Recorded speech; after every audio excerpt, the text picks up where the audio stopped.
guys, I want to tell a story to you. It's a mystery, and I want you to tell me what you think and what your opinion on it might be, okay?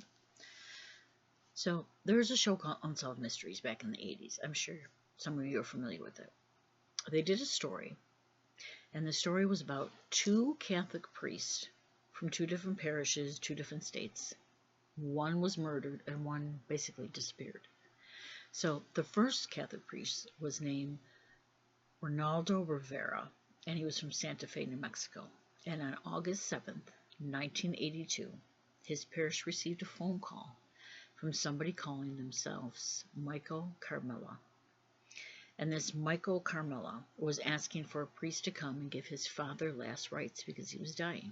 Well, of course, the priest figuring, that this was legitimate, he agreed to meet this gentleman out somewhere along the long stretch of road.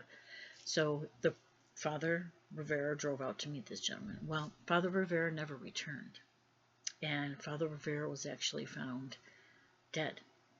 I believe it was a couple days later, because he hadn't been seen or heard from, and he had been shot, killed. So right away, of course, the parish was like, what happened? Was this, why did this happen?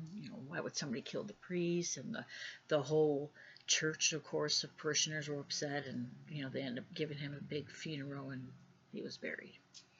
So now, let's go to August 8th of 1984, which is 2 years later after Father Rivera's shot, killed, okay? Another priest by the name of John Kerrigan was from the Ronan, Montana Sacred Heart Parish, okay? He too was given a phone call. Somebody asked him to meet them somewhere. He goes to meet them. He's never found. Never found. All they find is blood inside of his car. They find his car, blood in his car. They find bloody clothes. No father, though. He's nowhere to be found. And they even find his wallet, which is loaded with, I believe, $1,200 was left in the wallet. So the motive wasn't robbery. Now, the first priest, Father Rivera, they say that he was a really big guy, and then it would have taken two people to get him into the vehicle and then take him out and then shoot him and then dump him. So they think it's more than one person. They did do a check to see if there was a Michael Carmela that existed in the area, and they apparently didn't find anyone by that name. But I found this extremely fascinating and really interesting, because I think, now this is just my opinion, okay, I'm not a cop, I didn't, investigate these personally and go through any details, but I really think that the person that murdered both of those priests was probably molested by a priest. Either those two gentlemen, because they were a little bit older gentlemen, or some other priest, and this person was taking it out on whatever priest they could get a hold of. Does that make sense to you? It does to me. It does to me. Because why would you get a priest to come out and meet you? You don't rob him. You don't take his money. You don't take his car. You just kill him. And it seems to me that the second priest, Father Kerrigan, was brutally beaten or stabbed or something, because there was a lot of loss of blood. They didn't find him, but there was a lot of blood, and there were bloody clothes left behind. Why do I bring this up? Well, because I think this particular story tells us as a society, at the time, nobody could dare question a priest. Absolutely not. If you said anything against a priest, your parents would smack you in the face and say, don't you ever say that about Father so-and-so. So kids didn't feel like they could go tell their parents anything, because the priest was really kind of akin to like a god or something, not realizing that, they're human and they have faults like the rest of us. So I honestly, my gut tells me that these two priests may have at some point in time molested some parishioners, and those parishioners came back as adults. I mean, it's not too far-fetched.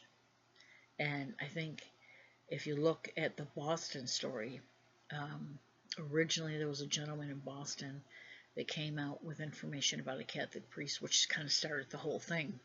with the Catholic priests being publicly outed. And unfortunately, I think that young man actually committed suicide, unfortunately. But I do remember, and we're going back probably 15 years ago, and I'll get more information on that next time I talk to you. But he had said when he was a kid, he went to his mother with his cousin to tell her what the priest was doing. And the mother, she didn't give him a second to speak. She smacked both of them and said, "Don't you ever say anything about Father," whatever his name was. And these kids never said anything again. So we put way too much emphasis at the time on the priest as if they were just untouchable. And obviously we know now that's not the case. But I found this one really particularly interesting because they've never found anybody connected to those two killings. And the second priest was never found. So what's the point of me telling you this? The point of me telling you this is that there is a result when you take a child and you sexually abuse them. You do something to their soul. You do something to their mind and their heart and their emotions when you do that. So understand, it's so important for us to allow kids to have a safe space to tell the truth and to let us know if there's an adult hurting them. Regardless if it's a priest, a lawyer, a teacher, I don't care. It doesn't matter. It's usually people that you don't expect it to be. That's for sure. I can tell you that for a damn fact. It's not ever the scary guy in the trench coat that's tracing the kid. It's the guy that's in the suit with a tie, or the woman that's very nicely dressed. So what does that mean? It means we really need to pay better attention and not be such chicken shits when it comes to talking about this. I know it's hard for some people. I get it. But I also know that if we don't start talking about it openly, this type of crap's going to continue on forever. And it's going to damage our kids. It's going to raise children that are emotionally and mentally unstable people. And it already has. I mean, I come from a generation that was abused. And I know my parents came from a generation. I mean, this stuff's been going on for freaking decades. So, and it exists all over the world. So, in any event, my whole point of talking about this was that I wanted to give you some insight into why those two priests may have been killed. Now, if you know something more about them or you know another story like that, let me know. Because I think it's important that we start talking about this openly. I don't mean you have to tell us gory details of what happened to you. But it's okay if you say, yeah, something did happen to me. And I don't want it to happen to my kid. So I think we need to start focusing on that and being a better version of ourselves. And if you are a child molester, do something about it. Or somebody else will. And I don't think you want that. I don't think you want to end up in jail because that's going to end up what's going to happen. Or, there are people that become very mentally and emotionally unstable when they're hurt. And your end result is what these two priests went through. So I'm not okay in people running around hurting people.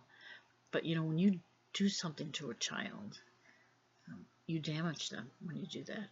And that's horrible. Can they come out from that? Yes. If you've been hurt like that, you can be a better version of yourself and not allow what somebody did to you to change you. But just know that you didn't deserve that as a kid. Not at all. And it wasn't your fault at all. All right. Well, if anybody's got a story they want to share, or if anybody knows what happened to these two priests, or if somebody was ever arrested, yeah, let me know. We'll talk about it. Thank you very much, all. Peace and love. I'm out.